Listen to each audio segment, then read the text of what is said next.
ایک شخص تھا بنی اسرائیل میں، وہ اس نے 99 قتل کیے، حدیث پاک کا خلاصہ ہے 99 مرڈرز، اور اس کے بعد اسے خیال آیا کہ یار بہت ہو گیا، کتنے گناہ کرے گا، اب تو توبہ کر لے۔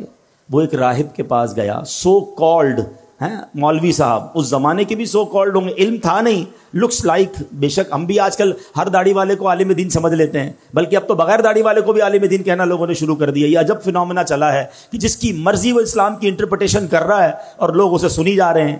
اللہ کے بندوں، عالم دین صحیح عقیدے والے سے بات سنو گے تو سمجھ آئے گی۔ یہ حدیث بھی اسی طرف رہنمائی کر رہی ہے کہ کہنے کو وہ کوئی مذہبی آدمی ہوگا، یہ بندہ چلا گیا اس کے پاس، کہا حضرت 99 قتل کیے ہیں، کیا میری توبہ قبول ہوگی؟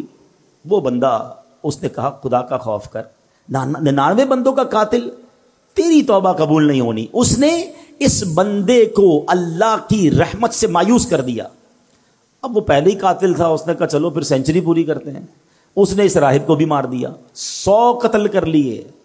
پھر خیال آیا نہیں، غلط کیا، توبہ کرنی چاہیے۔ پھر کسی عالم دین کے پاس گیا، اب عالم دین نے کہا کہ نہیں، تمہاری توبہ قبول ہو جائے گی، گھبراؤ نہیں، اللہ کی رحمت سے مایوس نہ ہو، ایسا کرو فلاں علاقے میں نیک لوگوں کی ایک بستی ہے، تو اس ادھر چلے جاؤ اور ان نیک لوگوں کے قریب جا کر اللہ کی بارگاہ میں دعا کرنا، تو اللہ کریم جو ہے تجھ پر رحمت فرما دے گا، تیری توبہ قبول کر لے گا۔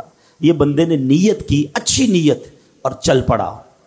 اللہ کی شان دیکھو، راستے میں اس کا انتقال ہو گیا، عذاب کے فرشتے آ گئے، ہم لے جائیں گے، 100 بندوں کا قاتل ہے، رحمت کے فرشتے آ گئے، ہم لے جائیں گے، توبہ کی نیت کر لی تھی، چل پڑا تھا، اللہ سے دوستی کا ارادہ کر لیا تھا، یہ چل پڑا ہے۔ اب دونوں قسم کے فرشتوں میں ایک طرح سے بحث شروع ہو گئی۔ عذاب کے فرشتے کہتے ہم لے جائیں گے، توبہ کی تھوڑی تھی، گھر سے نکلا ہی تھا، ارے 100 تو قتل کر دیے ہیں۔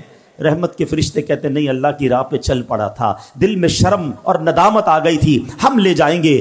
اب اللہ کی طرف سے ارشاد ہوتا ہے ایسا کرو، زمین کیلکولیٹ کرو، زمین کو ناپا جائے، اگر یہ بندہ اپنے گھر کے قریب ہے تو عذاب کے فرشتے لے جائیں، اگر یہ بندہ نیک لوگوں کی بستی کے قریب ہے تو رحمت کے فرشتے لے جائیں۔ اللہ اکبر، میں حدیث کے الفاظ سنا رہا ہوں۔ اب جب ناپی گئی تو وہ بندہ نیک لوگوں کی بستی کے قریب نکلا۔ علماء کہتے ہیں یہ جو پلان تھا نا، اللہ کی قدرت کا پلان تھا، ایکچولی وہ دور تھا نیک لوگوں کی بستی کے، مگر رب کا حکم تھا کہ یہ بخشا جائے، اس کی منشا یہ تھی یہ بخشا جائے۔ وہ نیک لوگوں کی بستی اور اس کی لاش کے درمیان جو پلاٹ آف دا لینڈ تھی وہ سکویز ہوئی، وہ کم ہوئی اللہ کے حکم سے، اور جب ناپا گیا تو چند فٹ کے فاصلے سے وہ نیک لوگوں کی بستی کے قریب تھا، اسے رحمت کے فرشتے لے گئے، گویا اس کی بخشش ہو گئی۔ یہ ایک روایت بیان کرنے کے بعد میرے پیارے اسلامی بھائیوں کیا پتا چل رہا ہے؟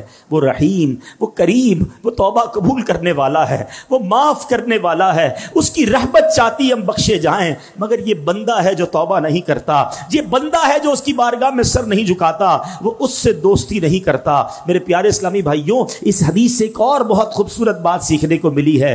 نبی پاک واقعہ سنا رہے ہیں صحابہ کو، اٹ مین سارا کانٹینٹ جو ہے وہ آتھرائزڈ ہے، سارا کانٹینٹ جو ہے وہ زبردست کلیئرڈ ہے، جبھی تو نبی پاک سنا رہے ہیں نا۔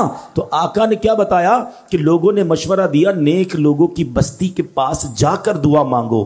اٹ مینز کہ اگر آج بھی کوئی اللہ والوں کے پاس ان کی اگر حیات ہیں تو ان کی صحبت میں جا کر دعا مانگے، اور اگر دنیا سے چلے گئے ہیں اور ان کے مزار کے پاس جا کر اللہ سے دعا مانگے کہ اللہ ان کے صدقے، نیک لوگوں کے صدقے، مبارک جگہ کے صدقے میری توبہ قبول فرما لے۔ تو جہاں رحمتیں برس رہی ہو ادھر جا کر دعا کرنا، ادھر جا کر اللہ سے مانگنا، یہ اس حدیث سے ثابت ہے۔ تو پتہ یہ چلا اللہ والوں کے جہاں قدم لگیں، اللہ والے جہاں عبادت کریں، اللہ والے جہاں موجود ہوں، اگر وہاں جا کر دعائیں مانگی جائیں، اللہ مجھے اور آپ کو بار بار مکے مدینے کی حاضری عطا فرمائے، مقدس مقامات کی حاضری